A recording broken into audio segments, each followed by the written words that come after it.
Do you know Real License on YouTube? Oh, yes! Back to another episode, Real License Podcast. We on tour, as you guys know. We are in deep in St. Thomas right now.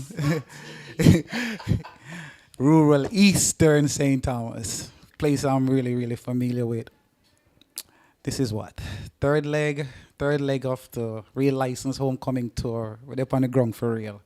On the campus of St. Thomas Technical High School with none other than the vibrant, charismatic Madam Principal herself, Miss KERRY and COOMBS. Welcome to the program, Madam. Thanks for having me, Kerry. Finally. Finally. She's not a mythical person. She is real. Even the signature red glasses. Yes, I'm real. Very real. The real Miss KERRY and COOMBS. Right. Welcome to the program again. Thank you for having me. And it has been a very good experience having you on our campus. Trust me. I had a blast. Yes, been and the children. having a blast. Yes, and the children too. So let's just get right into the bio stuff, early life. What community in St. Thomas do you consider home? Well, actually, I consider all of St. Thomas home because I've always said this. I've never lived anywhere else, only in Okay. this parish, but mainly the Morant Bay area. The Morant Bay area. I spent most of my time growing up in Morant Bay and then into Retreat area, right? Oh, but okay. I have a lot of family members from Church Corner. Right? Okay, trust me, I know. Lots of family members from Church. I'll remind you that I even know your dad. So the COOMBS and the councils, yes. yes. That part And of the on the family. other side, I know your uncles too. Yes. Okay, and your aunties. Yes. So, where did you remember your basic school? Basic school. Pastor Mac Basic School. If it had a different name, I don't know. But growing up as a child. You mean right on top of Jackass Hill? Yes, right on top of Jackass. A real Marbay girl. Right, real Martin girl. Pastor Mac Basic School. Okay. That's where I spent my early years. Okay. Right. And I would assume immediately after that was Marbay Primary. Morant Bay Primary. You're a true Marbay girl. Morant Bay Primary, and then from there I went to Morant Bay High. Okay. Did my 7 years at Morant Bay High, and then I went on to the University of the West Indies and did my studies there, and did more studies there, and did more studies there. I did more studies there. Right. And right. how were you drawn into being an educator?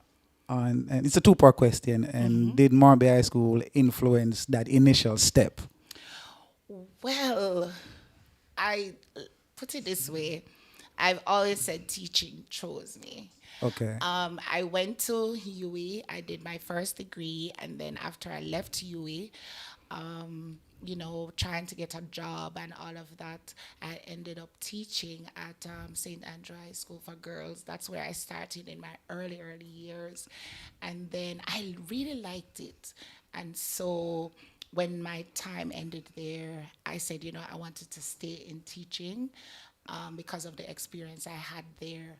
And St. Thomas Tech had an opportunity. I got the opportunity, and I did all the other teaching years at St. Thomas Tech.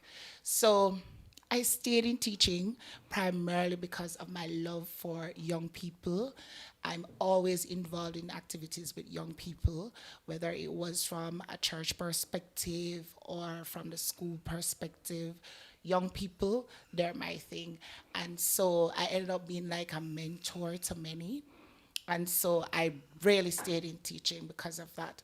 Also, I love the experience of being in a classroom and building the children, helping them, learning and all of that. I really love it.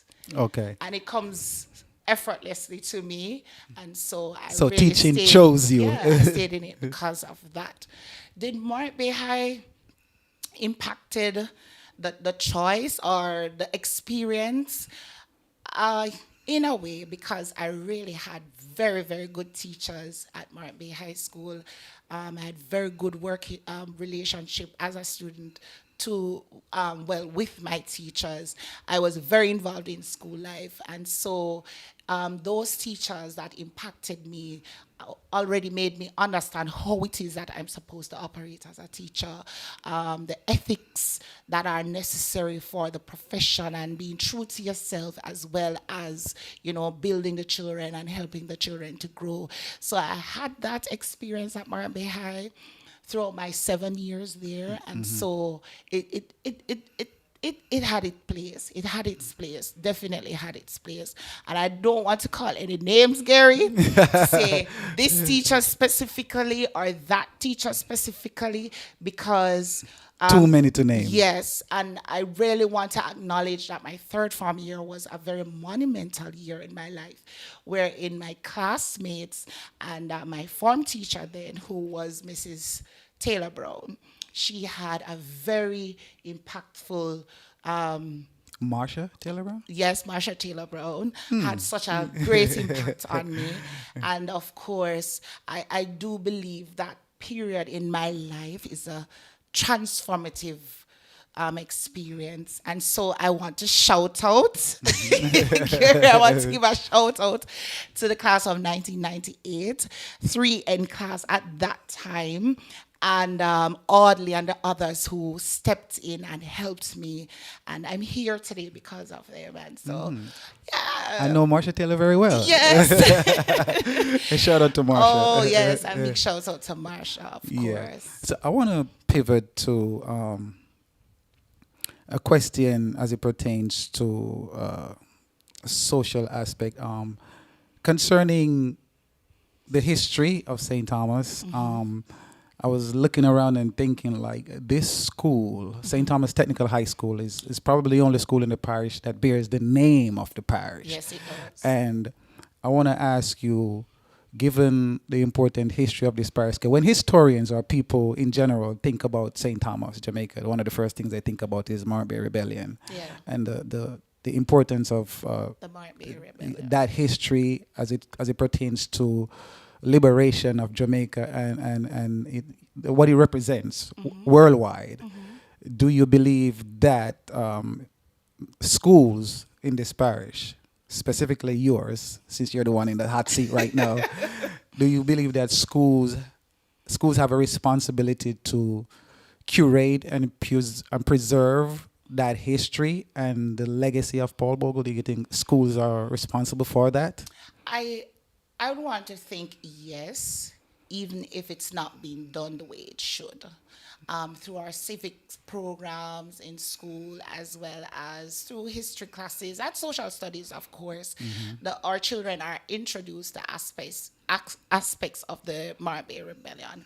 But I think we need to have more deliberate initiatives to ensure that that legacy, you know, coming out of the Marbury Rebellion is taught, because many times it is interpreted, the rebellion itself is interpreted in a negative way, even though it had great implications on black people working and all of that. But I don't believe that our present generation, our young people, are in touch with that because it's not deliberately taught.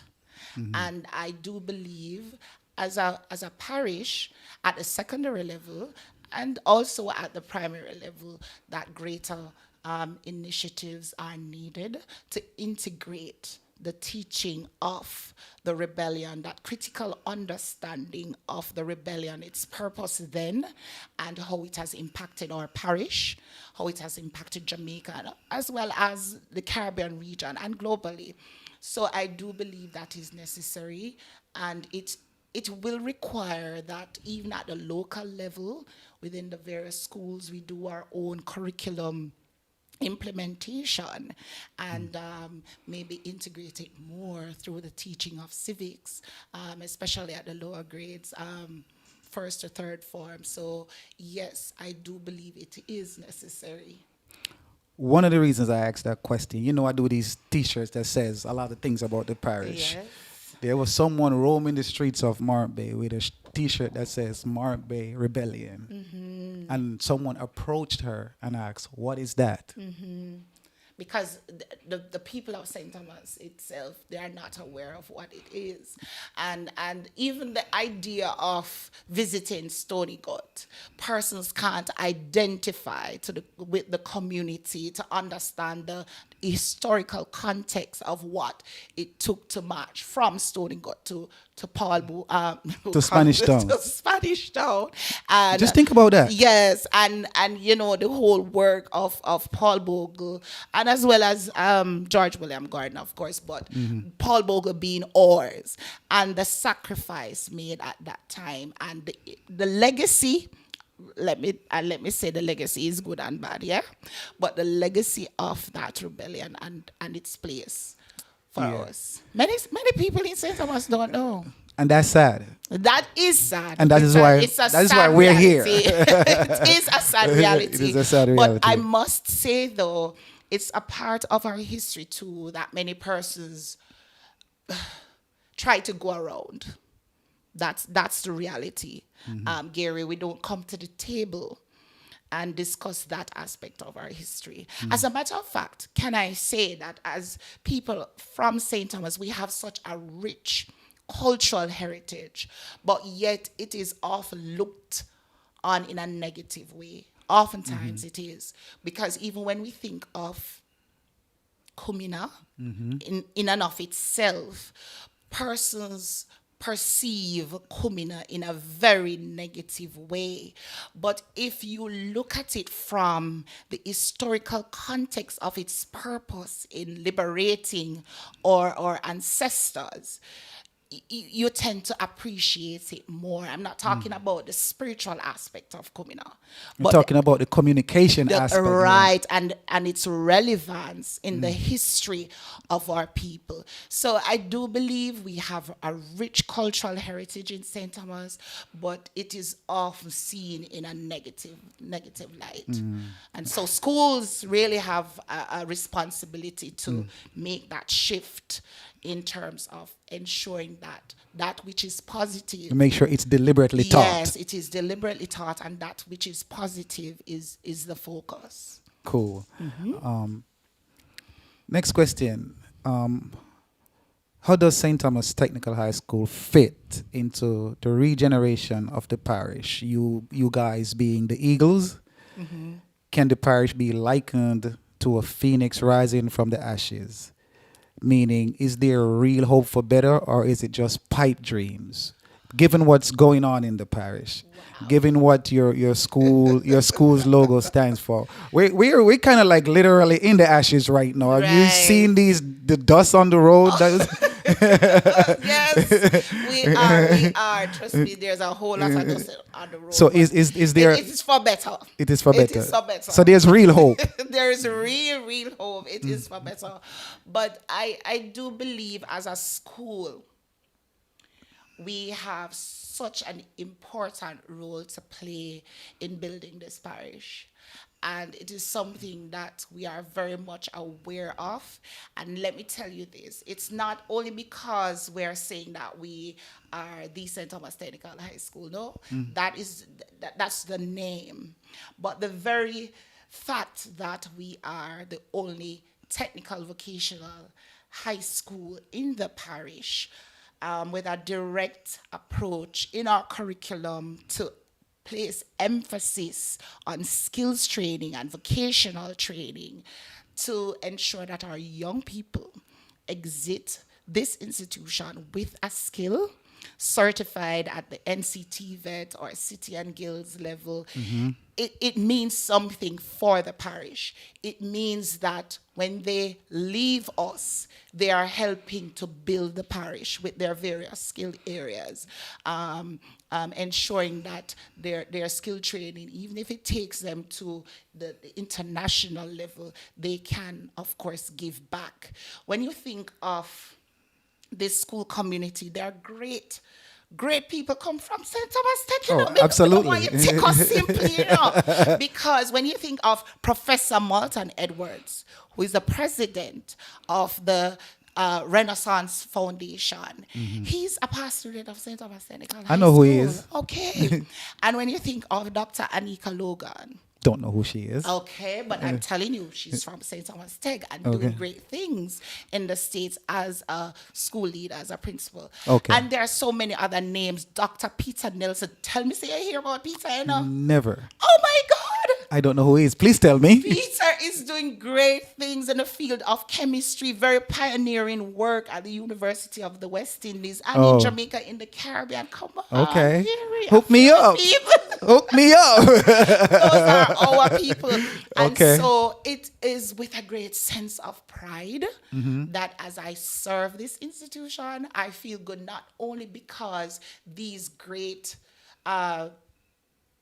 citizens exist out there in the world making their impact, but I would have always said to many of our past students, even those selling at the market gate, if they're making honest living and doing their thing, just make sure they give back to St. Thomas. Don't take from the parish. Don't rob the parish. Whatever you do must be given back to St. Thomas, even if it's one life, one area, so on. Yes, do your thing, give it back. Give back to this parish, because we don't want anybody to say, Gary, that this is the forgotten parish.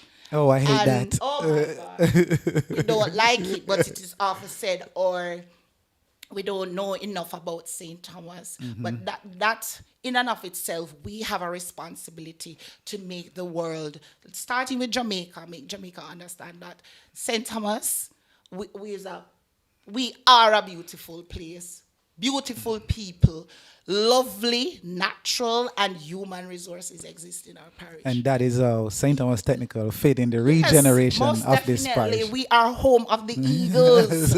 And so the concept, which I must say, comes from an idea I had and shared then with the board. The board chairman at the time was Bertram A. Anderson. That we want to take on a symbol for the institution. And when we did our survey and got the feedback and all of that from the various stakeholders, we landed at the eagle. So every time I mention St. Thomas Technical High, it's followed by home of the eagles, because it's just empowering our children to have the understanding that even in the smallest way, they can soar high. I often say, even if you're going to be a fisherman, make sure you have your boats at sea. Even if you start off with doing little fishing, you know, when you are growing in the business, make sure you have 3, 4, 5 boats, whatever it is. The at grand sea. plan is to do it big. Yes, and not do it big somewhere else. Do it big right here here in in St. St. Thomas. Okay, well said. Next question. You are a past student of Marby High School. Yes, I am. You are currently principal of St. Thomas Technical High School. I want to ask you, how do you cope with this conflict of interest, whether real or perceived, serving both Marby High School and St. Thomas Technical, though in different capacities? How do you cope with that? I don't see it as conflict of interest. So Let's it could start there. so it could just be perceived. It's just perceived. Let's start there. I am a child of the soil. Okay. I am from this parish. Yeah? Yes. So let's start there. So I for me, every day of my life, I am basically an ambassador to St. Thomas in my own little world, in my own little way.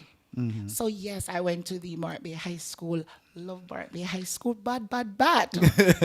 And yes, I work at St. Thomas Technical High School. I love St. Thomas Technical High School, bad. Yeah. Nobody can question that. Okay. But one, I've said this before, Gary, one is my heart, the other is my brain. Leave people to figure it out, which one is my heart and which one is my brain. The choice is yours.